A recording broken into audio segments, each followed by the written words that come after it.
Welcome to the silver mines of Lavrion.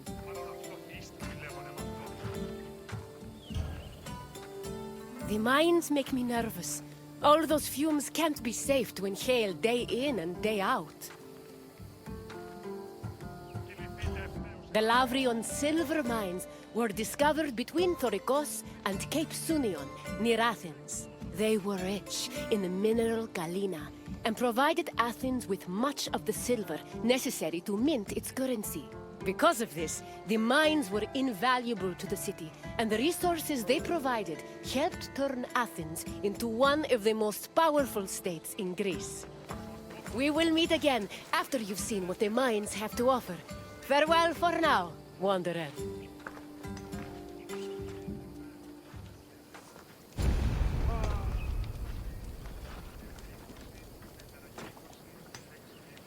Κοιμηθείτε ευθέως εκεί σε. Ου κοιμωγέ. Που δεις ημών το σου το ισχνός. Που δεις το σου το αδύναμος εστί.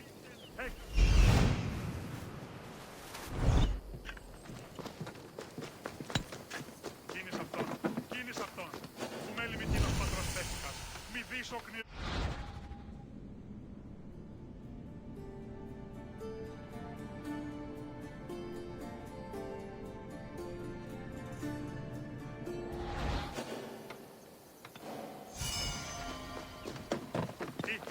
Αναμένεις παρεμού ή να ποιήσω το σον τόπον.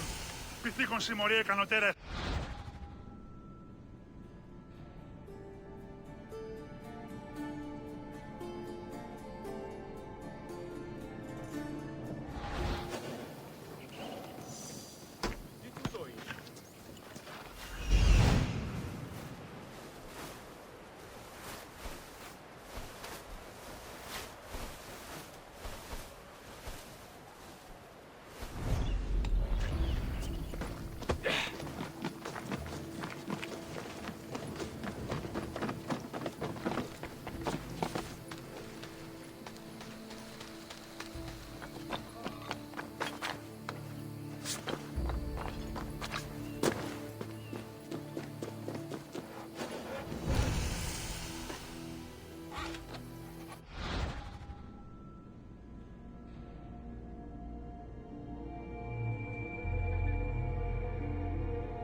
Μάλλον αυτό θείστην μη λέγονε μ' αυτό. Μη ποιήσεις μη εκτός ομιλήν. Silver mines were extremely rare in ancient Greece, which only increased their importance. Athens started exploiting the Lavrian silver mines at the end of the 6th century BCE and used its metal to produce its currency. Production at the mines exploded around 485 BCE, when an especially rich vein was discovered. The mine's abundant silver made Athens one of the wealthiest cities in Greece. They also provided the resources necessary to build a fleet large enough to defeat the Persians at the Battle of Salamis. In short, the Lavrian mines played an integral part in the emergence of Athens as a Greek superpower.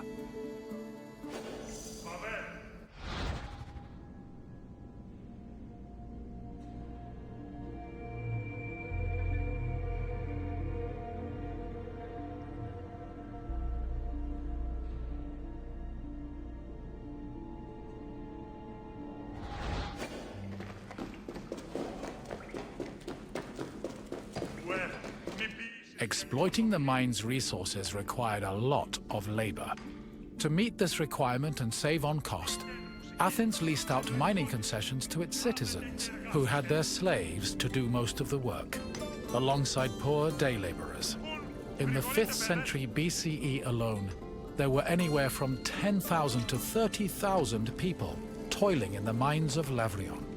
Together, the workers managed to produce an estimated 20 tons of silver per year. Μάλλον το αίμα αυτό.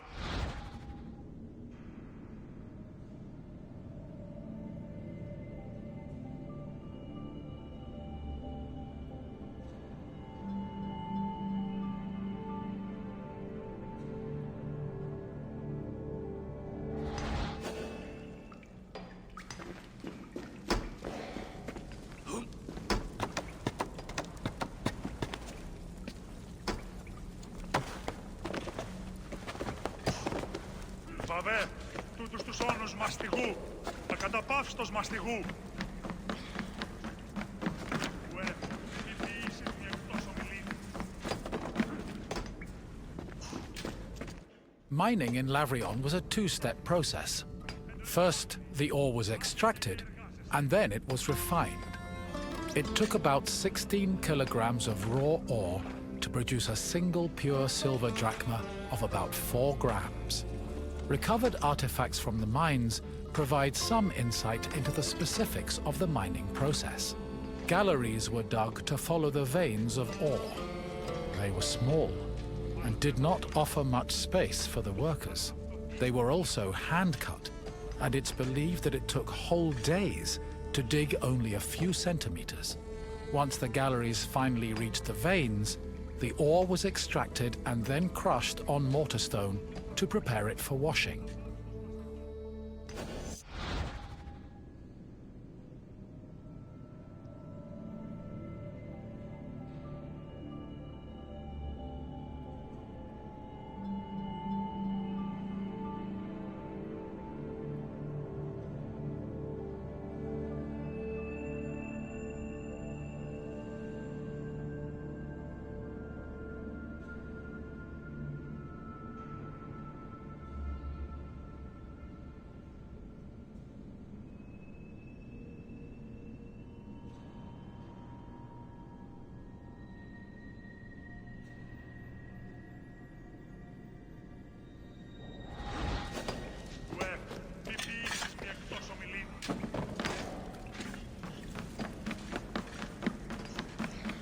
Είτε μουσική, εν ρυθμότιμη, άδετε και εργάζεστε.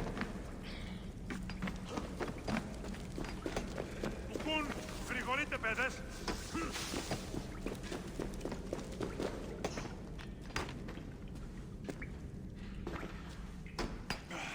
Μάλλον το αίμα αυτό λέγω φεύγει. Μάλλον αυτό θύστημη λέγονε μ' αυτό.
Mine workers used washeries to help clean rock from the ore.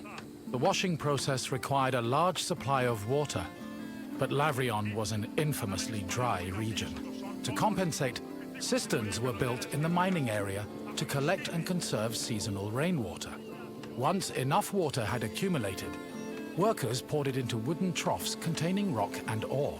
The water's flow separated the lighter grains of rock from the heavier ore, which was caught in depressions at the bottom of the trough.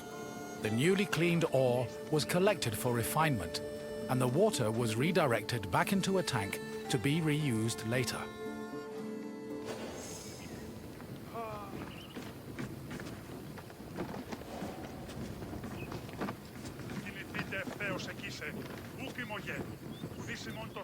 The washing to clear the water.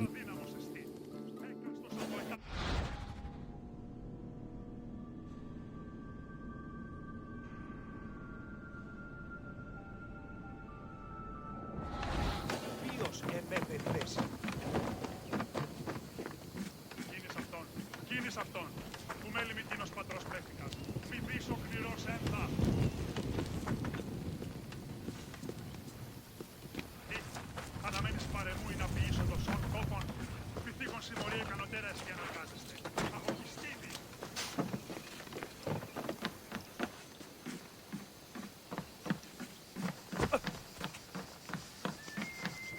Once the ore was clean and dry, it was ready for smelting. Its purpose was to isolate the silver in the ore. To do this, the ore was placed in a conical furnace filled with combustible charcoal. Bellows pumped air into the furnace to control the temperature. Inside, the ore burned, emitting a toxic smoke that was evacuated through a chimney. Eventually, the silver alloy was separated from the slag and collected for the last step in the refinement process: cupellation. Cupellation removed any leftover lead from the silver. The smelted alloy was placed in a cupel, an absorbent bowl made of bone ashes. It was then put in a furnace, where it absorbed the lead and left only silver behind.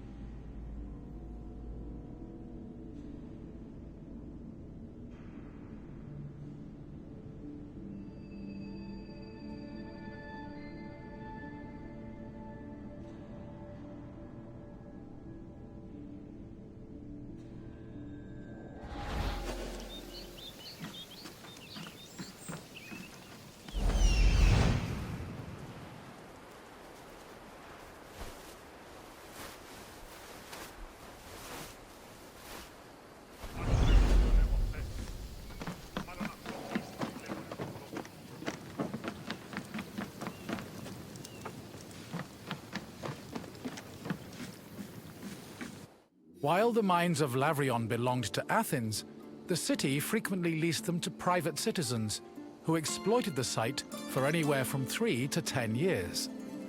These citizens enlisted slaves and poor day laborers to carry out most of the work. The workers had a very low life expectancy, about 3 to 5 years, due to the hazardous working conditions. The dangers they faced included toxic lead vapor in the air and lung-choking dust in the galleries. However, they were fed well enough to keep up their work, and their combined labor managed to produce an estimated 20 tons of silver a year.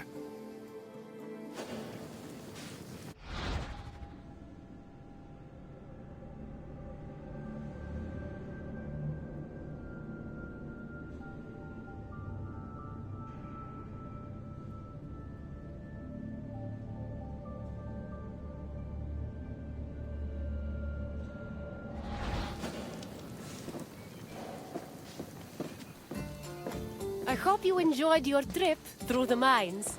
We talk so much of Athens' glory, but we often forget the city's power was due to tremendous amounts of work. Work that often had a great human cost. What else would you like to do?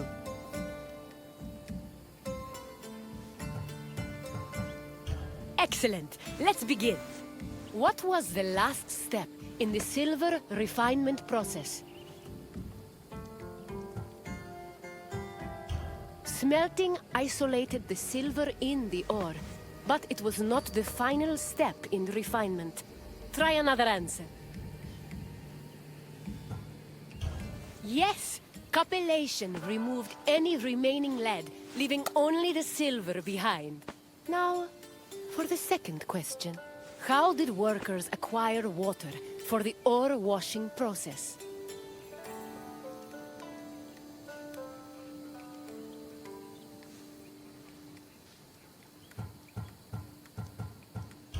Lauvrion was a very dry area, and there were no rivers close enough to be redirected. Pick another answer. Correct. The workers used cisterns to collect the seasonal rainwater. Now, the final question. Which famous battle did the mines help Athens win? Correct. The Athenians used silver from the mines to finance a massive fleet for the Battle of Salamis. It's clear your visit has taught you much. A job well done, Wanderer. Farewell, Wanderer. Best of luck on your journeys.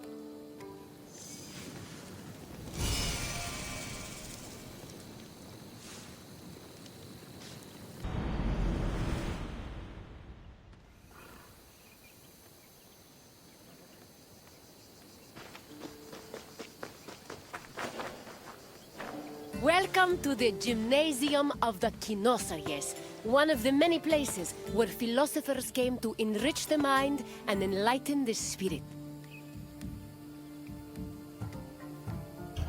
There is no better setting for learning than in a quiet place far away from the commotion of the city. Education held a very important place in Greek society. The most prominent educators were philosophers, whose teachings ranged from everyday rituals to the makeup of the universe. Once your tour is complete, come find me, and we can discuss what you've learned. Farewell for now, Wanderer.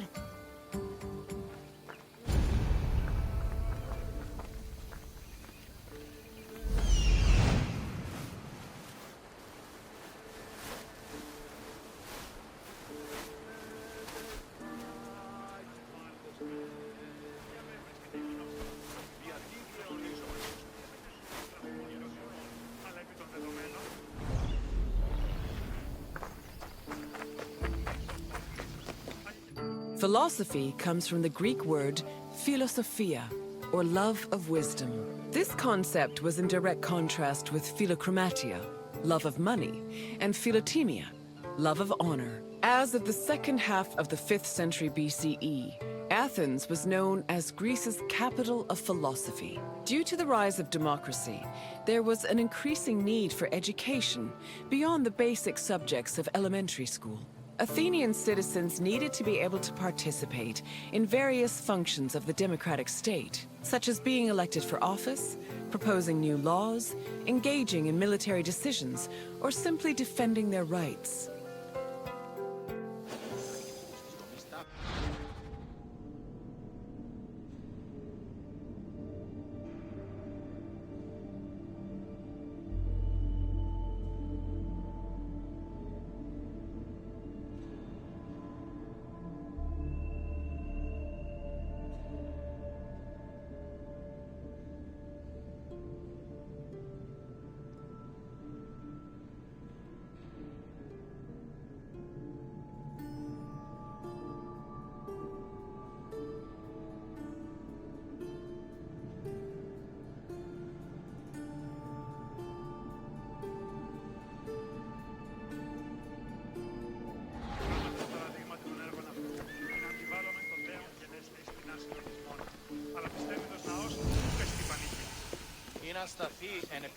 Originally, Athens had no official school buildings for higher education. Sophists and philosophers taught either in private homes or in public spaces like the theater. To recruit young pupils for long-term curricula, they also held classes in gymnasia, where young Athenians underwent physical training. The Cynosarges was a sanctuary to Heracles, located in the south suburb of Athens. At the beginning of the 4th century BCE, Antisthenes used this sanctuary as a teaching spot for his school of philosophy, the aptly named Cynicism.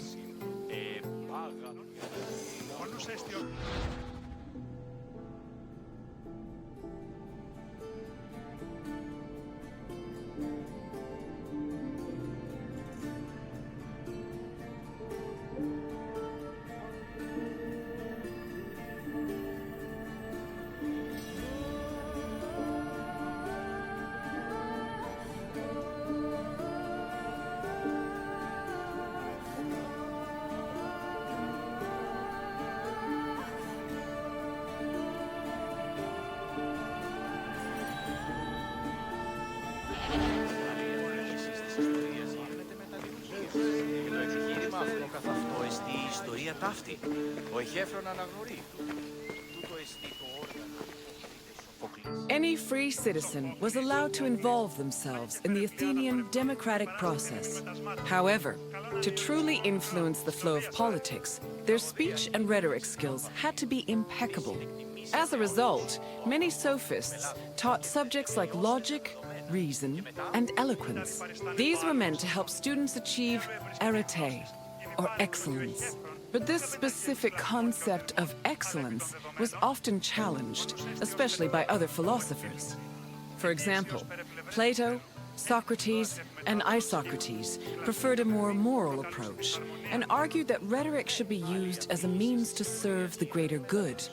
Socrates and Plato went even further, declaring that philosophy and wisdom were not only useful tools, but also ethical virtues.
Ancient Greek philosophy was multidisciplinary in nature. In addition to wisdom and logic, philosophers also studied and taught math, geometry, music theory, and even medicine. For example, the philosopher Prodicus wrote a treatise called On Human Nature, where he outlined various explanations on human physiology. Philosophy's influence was also great enough to affect medicine.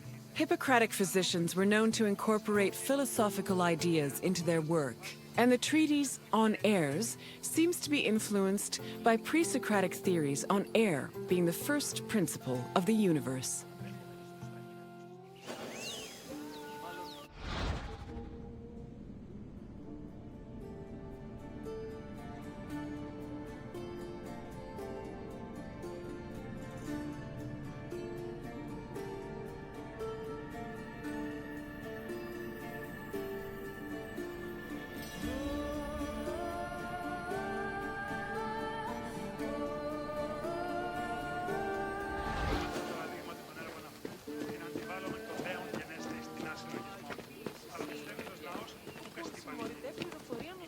The famed philosopher Socrates had an ambiguous relationship with sophists. In Plato's dialogues, Socrates is portrayed as being in constant opposition with the famous sophists of his time. Aristophanes' comedy, The Clouds, meanwhile, depicts Socrates as a sophist himself, constantly demanding payment for his teachings. Socrates was in fact very poor and made no money off his teachings. He also differed from the sophists in that while they only taught aristocratic youths, Socrates taught everyone, regardless of station. And fortunately, his controversial ideas and practices did not sit well with the city of Athens, and he was eventually tried for impiety.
Philosophy was not only a collection of ideas, but a way of life. According to philosopher Pierre Hadot, his ancient counterparts had a daily regime of spiritual exercises to combat their passions, doubts, and illusory beliefs. These exercises included meditation on death, contemplation of nature, or speaking with a friend or mentor. Philosophers also followed specific dress codes and diets. They were also part of a community of masters and students. These communities were created and strengthened in schools. Plato founded such a school in the early 4th century BCE, when he purchased a property in a grove just outside of Athens. The school was designed to groom students into philosopher citizens who could eventually rule the city in a measured and fair manner. It followed its own rules and was open to both male and female disciples.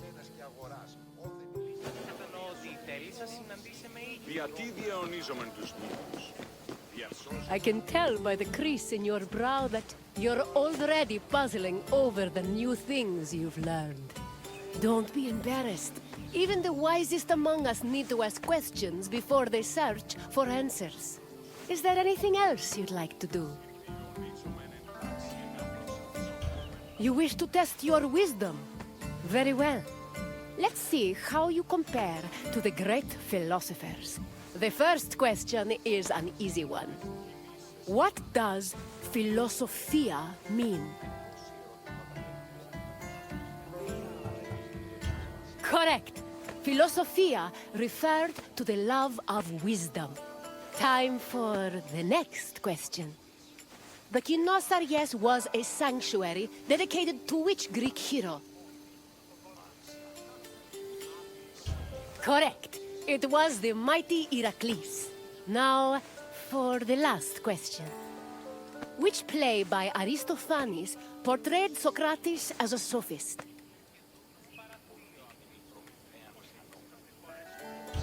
Yes, The Clouds was a comedy that portrayed the famous philosopher as a greedy sophist.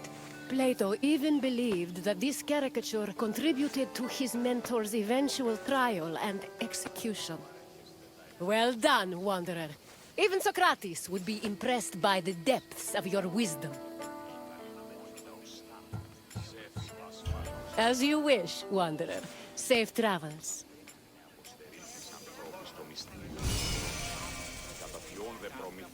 Έκλεψε το πυρ. Όσοι εστί το πίαν τιμωρήστε τούτον.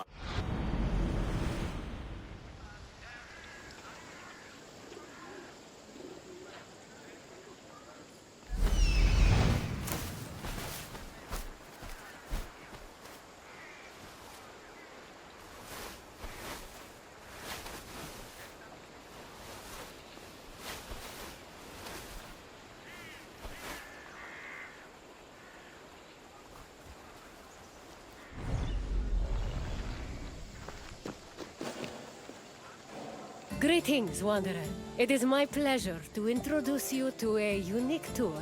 One that won't take you to impressive landmarks or famous battle sites, but through a typical Athenian home. If Olympus is Zeus's sanctuary, then my house is my own. It is a place where I can shelter myself from the noise and stress of city life. For an outgoing people like the Greeks, the house was a refuge of privacy.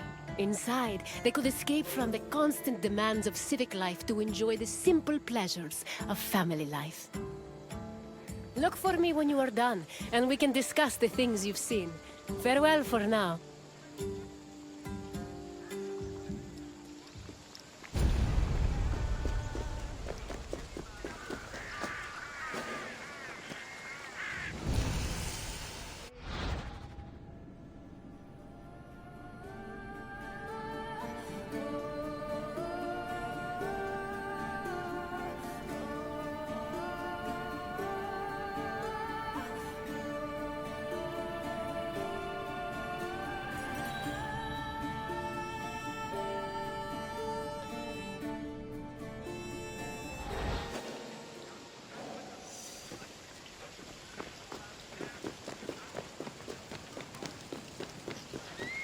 The house, or oikos, was a residence for Greek families and their slaves.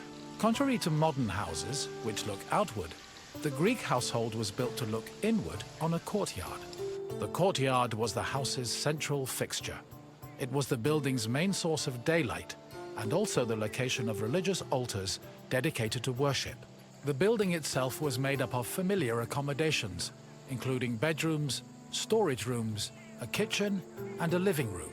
Women were generally in charge of tending to the home, which in Greece was called oikonomia, a term that inspired the modern word economy.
A pasta was a corridor that connected a house's courtyard to its residential section. Archaeological evidence from the city of Olynthos reveals that pastas were added to Greek home design in the 5th century BCE.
Greeks had no qualms about combining their work and their private lives, and many of them worked from home.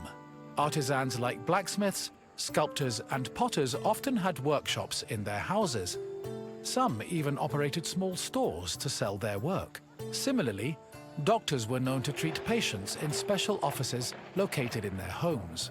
Women also worked in the house and were responsible for making textiles, as well as producing clothes and supervising weaving, which was carried out by slaves. If the household was wealthy enough, they could even produce a surplus of textiles to sell in times of financial difficulty.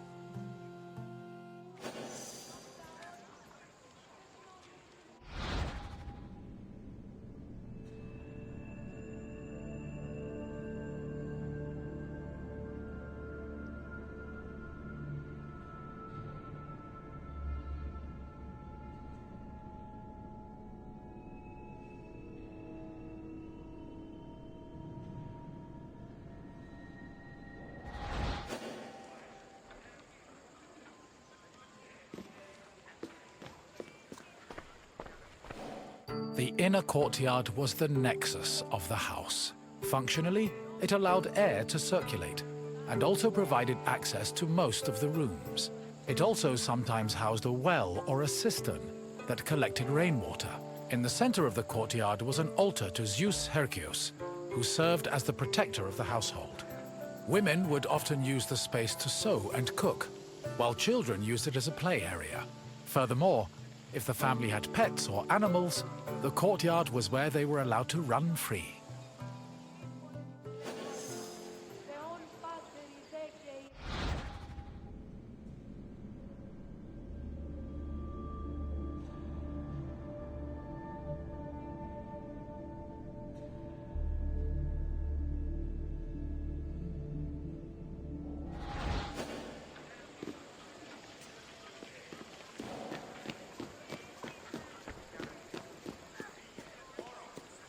The bathroom was located in the back of the house. Much like today, it was used for cleaning and washing, although the Greeks used chamber pots instead of toilets. Most bathrooms had a luterion that could be filled with water for washing. Mirrors, razors, strigils, and sponges could also be found in the bathroom, along with small vases called arebaloi, which were usually filled with perfume or oil.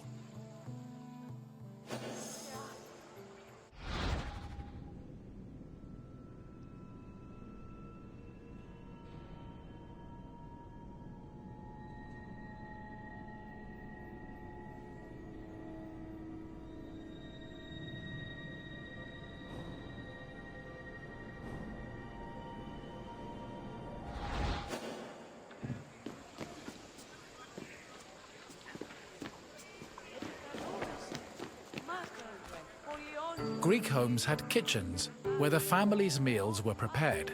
The Greeks did not often eat meat, except during special occasions like banquets or after sacrifices. They had mainly a grain-based diet, eating staples such as bread, porridge, or a barley cake called maza. They also occasionally ate poultry, fish, and other seafood, as well as fruits, vegetables, goat milk and cheese, and olive oil. Food was cooked on a tripod, or sometimes in a klibanos, which was a sort of mobile oven. Other cooking implements included braziers, mortars and pestles, a spit to hold food over a fire, platters, and frying pans. The family also used the kitchen to store food in containers called pithoi.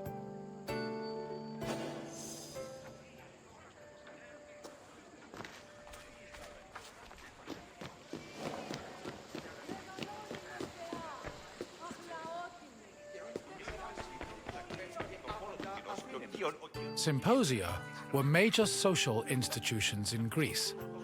They were drinking parties held exclusively for men.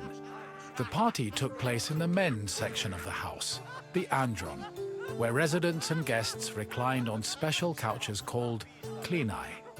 Food was served on low tables set in front of the couches, while wine was placed in a crater in the center of the room.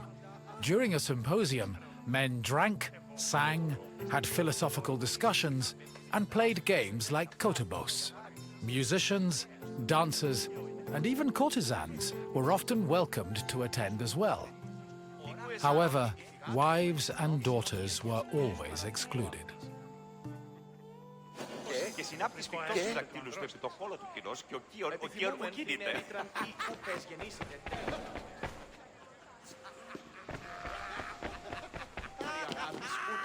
Ο πλούτος αυτής δείχνει στα Symposia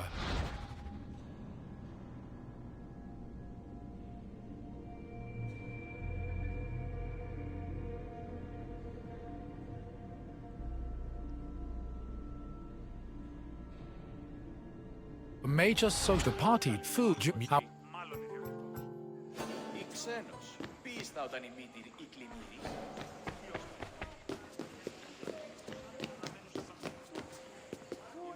Τι συνέβη μόλις?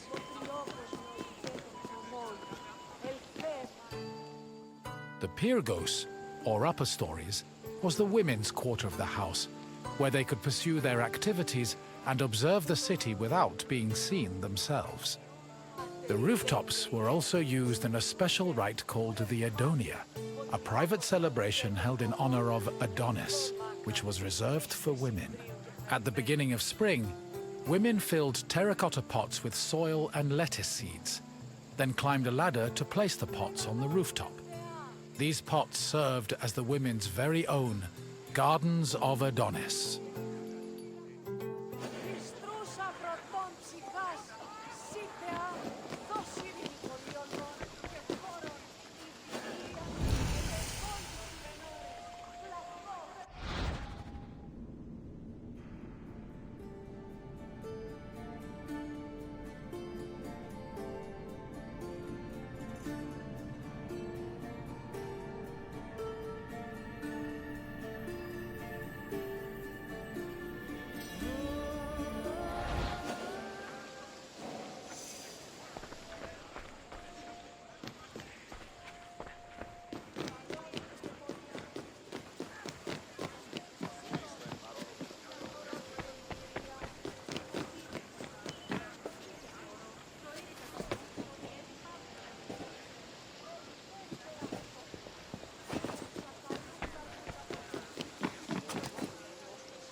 hope you now have a better understanding of the routines and home life of the Greek people. What would you like to do next? Then let's start with a simple question. Which group of people celebrated the Adonia? Men did have exclusive parties, but they were called Symbosia. Try another answer. Correct. The Adonia was celebrated by women of all stations. Let's move on to the next question. Which of the following was known as the protector of the household? Yes, Zeus Herkios protected the household, and an altar to the god usually stood in the center of the house's courtyard. On to the final question. Which of the following was not located in the bathroom?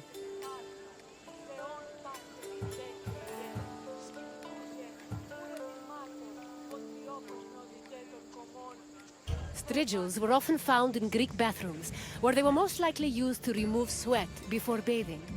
Try again.